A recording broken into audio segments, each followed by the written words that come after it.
नमस्कार मित्रों, मैं आचार्य अनुपम जोली अपने रहस्यधारा चैनल में हर बार की भांति इस बार भी आप सबके लिए कुछ रोचक, कुछ ज्ञानवर्धक, कुछ मैथोलॉजिकल सब चीज़ों का समागम लेकर आया हूँ।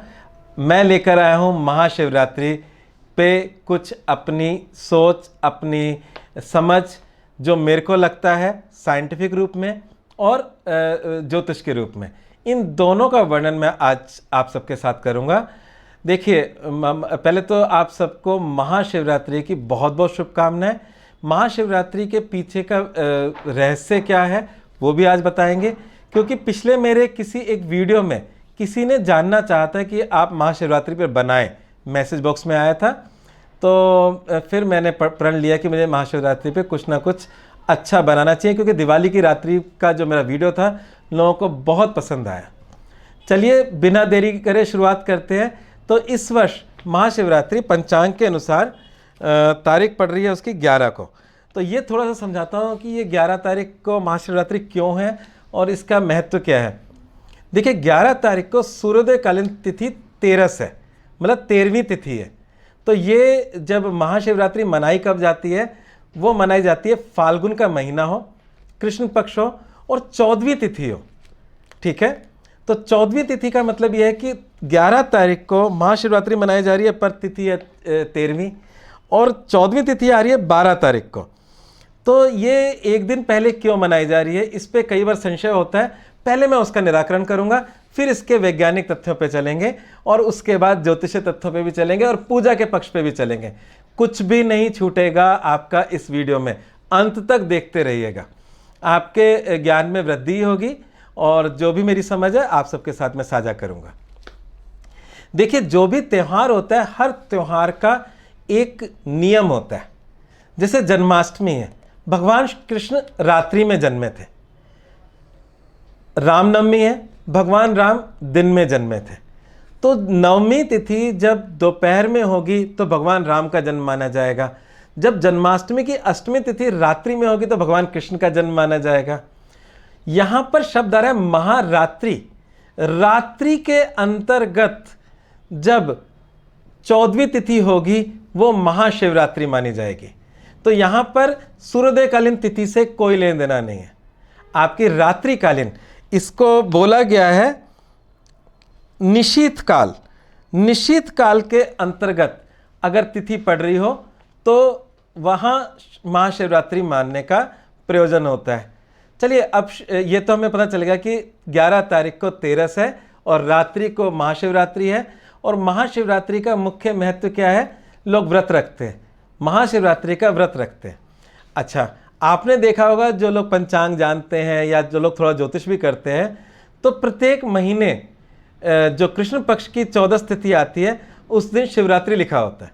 तो इसका मतलब हर महीने शिवरात्रि पड़ती है, परंतु फागुन कृष्ण की शिवरात्रि को महाशिवरात्रि बोला है। तो इसका मतलब कुछ तो विशेष होगा इस दिन। क्यों ये बाकी मतलब तिथियों से अलग क्यों है, और इसके बारे में हम लोग विस्तार से जानते हैं। पहली बात तो समझ लें कि हमारे ज्योतिष शास्त्र में जो पंचांग होता है, मैंने पंचांग अपने साथ इसीलिए रखा है आपको सारी डिटेल्स देने के लिए।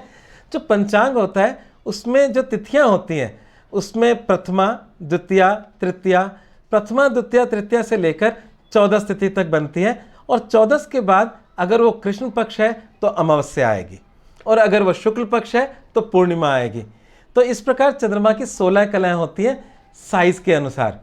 तो 0 साइज से फुल मून तक हमारे अमावस्या, पूर्णिमा और उसके बीच के 14 स्टेप 16 कलाएं मानी जाती हैं। और जहां तक महाशिवरात्रि का सवाल है, ये सिर्फ कृष्ण पक्ष में ही पड़ती है। हमारे जनरल जो लोग हैं जो ज्योतिष नहीं जानते, उनको भी इतना पता है कि हम शुक्ल पक्ष को अच्छा मानते हैं, कृष्ण पक्ष को इतना अच्छा नहीं मानते। फिर ये त्यौहार कृष्ण पक्ष को क्यों, इसके बारे में थोड़ा सा जानते हैं। देखिए, भगवान शिव को, अच्छा उससे पहले इस तिथि के बारे में जान लेते हैं। तो ये जो तिथियां हैं, इन तिथियों के कोई ना कोई स्वामी देवता है। जैसे प्रथमा का अग्नि देवता हो गए, तो प्रत्येक तिथि का एक स्वामी देवता है। अगर उस तिथि के देवता की उसी तिथि में पूजा की जाए तो उसका विशेष फल प्राप्त होता है, ऐसा ज्योतिष में मान्यता है। तो ये तो इसका रहस्य उद्घाटन है कि हर तिथि का देवता है और जो 14वीं तिथि है उसका देवता भगवान शिव है, इसलिए 14वीं तिथि को ही शिवरात्रि माना जाता है। तो इस दिन शिव जी की पूजा का परिणाम आपको बाकी दिनों से ज़्यादा प्राप्त होता है, शिव जी की कृपा आपको ज़्यादा प्राप्त होती है। तो ये तो कन्फर्म हो गया कि हर 14वीं तिथि को आपको शिवरात्रि मिलेगी। और अमावस्या, ये जो कृष्ण पक्ष की 14वीं तिथि है वो शिवरात्रि हो गई, और जो फाल्गुन कृष्ण की 14वीं तिथि है वो आपकी महाशिवरात्रि हो गई। चलिए, अब ये महाशिवरात्रि ये क्यों है? क्योंकि चैत्र शुक्ल प्रतिपदा से हमारा नया साल शुरू होता है। हमारे जो 12 मास हैं इस पे भी एक मैं वीडियो जरूर बनाऊंगा, अभी मैं सिर्फ महाशिवरात्रि पे ही रहूंगा। चैत्र, वैशाख, ज्येष्ठ, आषाढ़, श्रावण, भाद्रपद, आश्विन, कार्तिक, माघशीर्ष, पौष, माघ, फाल्गुन, ये 12वां महीना लास्ट महीना है। तो पहले तो ये साल का अंतिम महीना है। अंतिम महीने की जो मतलब जो कि आपकी जो फाल्गुन महीना है, जो अंतिम महीना है, इसकी कृष्ण पक्ष, तो ये साल का अंतिम दिन है। पहला पॉइंट हम पकड़ लेते हैं। दूसरा पॉइंट ये है कृष्ण पक्ष। देखिए, भगवान शिव को भूत बाबा बोला है, और भगवान शिव जो हमारे त्रिदेव हैं उनमें ब्रह्मा जी को बोला है वो है क्रिएटर, वो हर चीज़ को क्रिएट करते हैं। भगवान विष्णु जो है वो सस्टेनर है, हर चीज़ को पालन करता बोल सकते हैं। सस्टेनर का मतलब पालन करता, उसको वो उसकी एक लाइफ देते हैं। और भगवान शिव को संहारक बोला है। तो भगवान शिव एक ऐसे शिव देवता हैं जिनको आदिदेव भी कहा है, और इनको देव, दानव, किन्नर, असुर सभी प्रकार के लोग पूजा करते हैं। तो ये निर्विवाद रूप से भगवान शिव सबके लिए पूजनीय है। और भगवान शिव क्योंकि सबके लिए पूजनीय है, तो जब समुद्र में से इतनी चीज़ें निकली, अमृत सबको चाहती अमृत की, और पहली चीज़ जब निकली वो था विष। विष को कोई स्वीकार करना नहीं चाहता था, भगवान शिव ने स्वीकार किया, अपने गले में स्वीकार किया, नीलकंठी बन गए। इसका मतलब क्या हुआ कि भगवान शिव जो संसार की नेगेटिविटीज़ हैं उनको कहीं ना कहीं अपने में होल्ड करके हमारे संसार को कुछ पॉजिटिव दे रहे हैं। तो यहाँ पर जो 14वीं तिथि होती है वो अमावस्या से जस्ट पहले की तिथि होती है। और अमावस्या से पहले की तिथि, इसे हम ये कह सकते हैं कि चंद्र रूपी जो आपका जीवन है और शिव रूपी जो सूर्य है, इनके मिलन से एक दिन पहले का जो दिन होता है वो 14 तारीख होती है। तो मिलन में क्या होगा? अमावस्या होगी। तो अमावस्या की तैयारी हम एक दिन पहले कर रहे हैं, नेगेटिव चीज़ की तैयारी हम एक दिन पहले कर रहे हैं। हम अपनी साधनाओं से, अपनी शक्तियों से पंचमकार या हम अपने हर दुर्गुणों पर विजय प्राप्त कर रहे हैं। इसका मतलब ये है। तो हम अमावस्या से पहले एक दिन पहले इसकी करते हैं। हम पूरा रात्रि व्रत रखते हैं, रात्रि के चारों प्रहर व्रत रखते हैं। चारों प्रहर का टाइम भी मैं दूंगा पंचांग से देखकर, पर उससे भी गूढ़ बात आप लोगों को बताना चाहता हूँ। हमारे भारतीय परंपरा में व्रत रखने की परंपरा है। जो लोग वैष्णव हैं वो लोग 11 का व्रत रखते हैं, और जो लोग शैव परंपरा से आते हैं वो भगवान शिव की 14वीं तिथि का व्रत रखते हैं, शिवरात्रि का व्रत रखते हैं। इसके पीछे का साइंटिफिक महत्व तो आज आप सबके सामने रख रहा हूँ। देखिए 2018, आज 2021 चल रहा है, 2018 का नोबेल पुरस्कार स्वास्थ्य के लिए खोज के लिए जो मिला वो 2 वैज्ञानिकों को मिला। एक वैज्ञानिक थे कोटो यूनिवर्सिटी जापान, उनका नाम था डॉक्टर तासुकु होजो। इनको संयुक्त रूप से मिला डॉक्टर तासुकु होजो, और दूसरे हैं doctor James P alien, sorry मैं गलत बोल रहा हूँ, जेम्स पी एलिसन, मैंने गलत बोला, जेम्स पी एलिसन नाम है उनका। और दूसरे जो मतलब जापान यूनिवर्सिटी के डॉक्टर मतलब जो वैज्ञानिक हैं डॉक्टर तासुकु होजो। इन दोनों को जो नोबेल पुरस्कार मिला 2018 का, वो मिला इनकी एक ऐसी खोज पे जो मानव सभ्यता के लिए बहुत बड़ी मानी जा रही है। वो खोज है कैंसर पर विजय। इनका मानना यह है, इन्होंने शरीर में एक प्रोटीन की खोज की है, और इनका मानना यह है कि जितने भी इंसान हैं उन सब में कैंसर से लड़ने की भरपूर ताकत है, और कोई भी इंसान को कैंसर हो ही नहीं सकता। पर फिर भी हम देखें कितनी कैंसर से मृत्युएं हो रही हैं। हमारे रिश्तेदारी में भी आपने सुना होगा कईयों की मृत्यु कैंसर से हुई होगी, और भारत में या भारत या विश्व के अंदर कैंसर एक जानलेवा बीमारी है, परंतु इनकी खोज कहती है कि हर व्यक्ति के शरीर में वो ताकत है जो कैंसर को तुरंत मार सकती है, परंतु वो ताकत कमज़ोर पड़ गई है। वो ताकत क्या है? हमारे WBC जो सेल्स हैं वो रोगों से लड़ते हैं, और WBC सेल्स के अंदर के अंदर है टी सेल। टी सेल इतने मात्रा में है हमारे कि वो जो आपकी, अगर आपको कैंसर हो जाए तो पहली बात तो ये, कैंसर हो जाए तो उसको नष्ट कर देंगे, और दूसरा ये है कि कैंसर होने नहीं देंगे, आने से पहले उसको नष्ट कर देंगे थोड़ा सा एंट्री होते ही। इतने ताकतवर टी सेल्स हमारे पास अवेलेबल है, पर क्योंकि हमारे टी सेल्स कमज़ोर हैं इसलिए वो लड़ नहीं पा रहे। अब इनकी रिसर्च क्या है? उन कमज़ोर टी सेल्स को स्ट्रॉन्ग कैसे करना है, और वो कमज़ोर क्यों पड़ गए ये समझना होगा। कमज़ोर इसलिए पड़ गए कि जो आज का हमारा भोजन है, जो हम खा पी रहे हैं, वो अच्छा नहीं है, केमिकल युक्त है, जंक फूड है, प्रोसेस्ड फूड है। ये सारे के सारे भोजन हमारे टी सेल्स को नष्ट कर देते हैं या उसको वीक कर देते हैं, और वीक करने के बाद हमारे पे कैंसर अच्छे से काबिज कर जाता है। तो अब टी सेल्स को मजबूत कैसे करना है?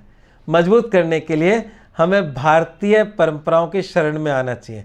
हमारे यहाँ एक शब्द होता है व्रतोत्सव, मतलब व्रत और उत्सव दोनों को क्लब कर दिया।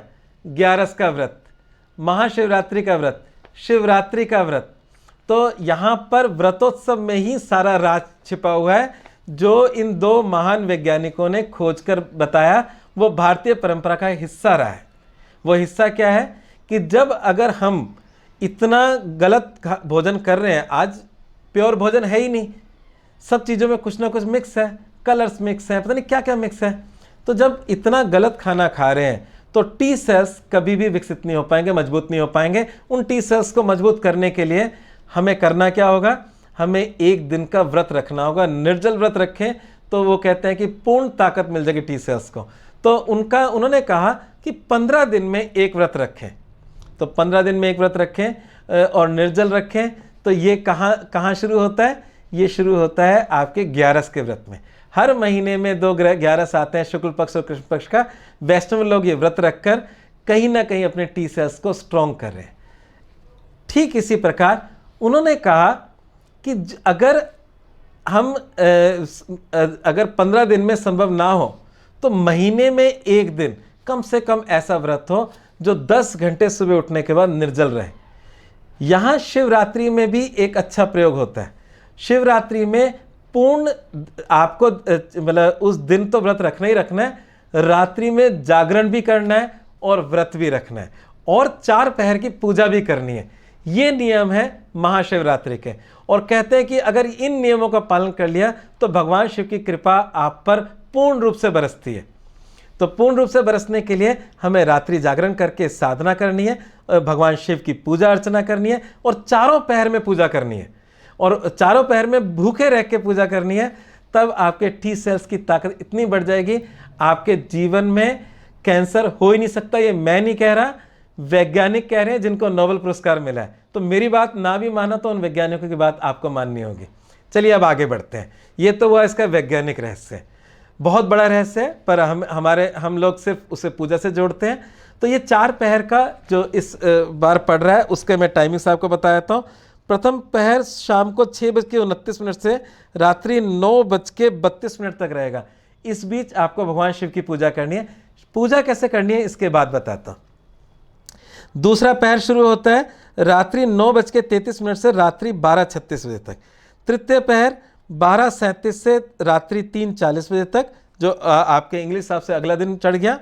और चतुर्थ पहर होगा मध्य रात्रि के बाद 3:41 से अगले दिन प्रातः 6:43 तक। तो ये 4 पहर हैं। और जैसा कि मैंने बोला निशीत काल में 14 सोने चाहिए। तो निशीत काल जो आ रहा है मध्य रात्रि 12:12 से 1:01, जो बहुत इंपॉर्टेंट है। इस समय पे पूजा करना बहुत ज़रूरी है। तो ये 4 पहर में भगवान शिव की पूजा करनी चाहिए। सबसे सरल पूजा ओम नमः शिवाय, पंचाक्षरी मंत्र नमः शिवाय, ये 5 अक्षरों का मंत्र है। ये बहुत बड़ा मंत्र है। दिखने में हम क्योंकि सब सुलभ होता है तो उसकी वैल्यू नहीं बनती। अगर ओम नमः शिवाय का जाप हम इन 4 पहर में करते हैं तो निश्चित रूप से आपको शुभ लाभ मिलेगा। भगवान शिव को प्रसन्न है क्या क्या प्रसन्न करने के लिए करना होता है? आपके लिए बेल पत्र, जो बेल के पेड़ के जो पत्ते होते हैं भगवान शिव को बहुत पसंद है, उससे भगवान शिव प्रसन्न होते हैं। मैं आपको 2 छोटी छोटी कहानियाँ बताता हूँ जो पौराणिक भी हैं, जिससे महाशिवरात्रि का आपको ज्ञान होगा। चलिए समय की उसमें एक कहानी आपको बताता हूँ, दूसरी कहानी अभी हम रहने देते हैं।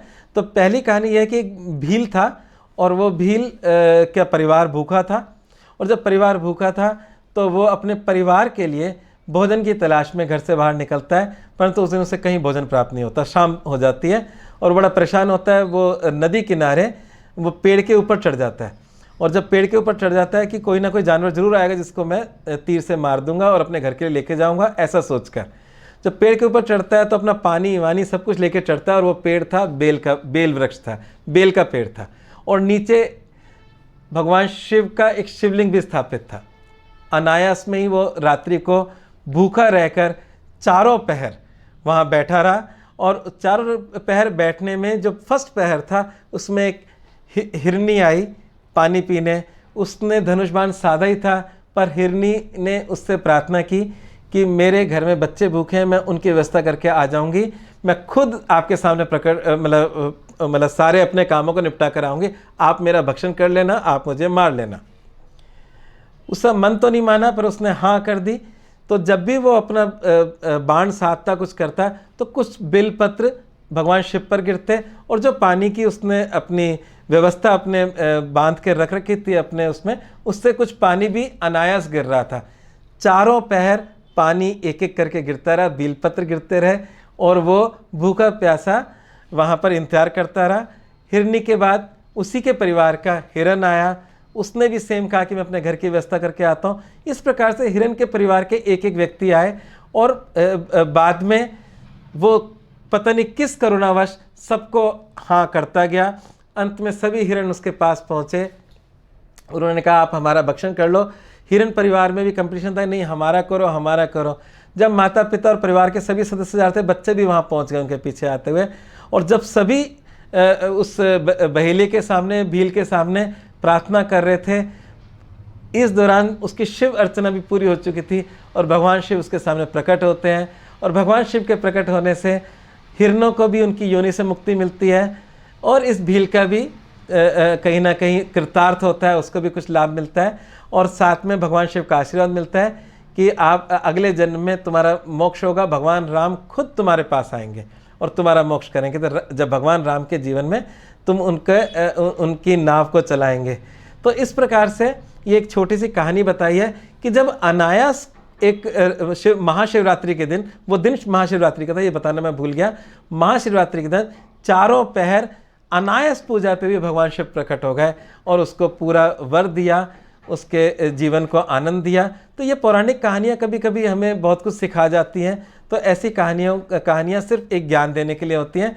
कुल मिलाकर हमें पूरी रात्रि व्रत रखकर हमारे भगवान शिव की पूजा करनी चाहिए, ये इसका मुख्य उद्देश्य है।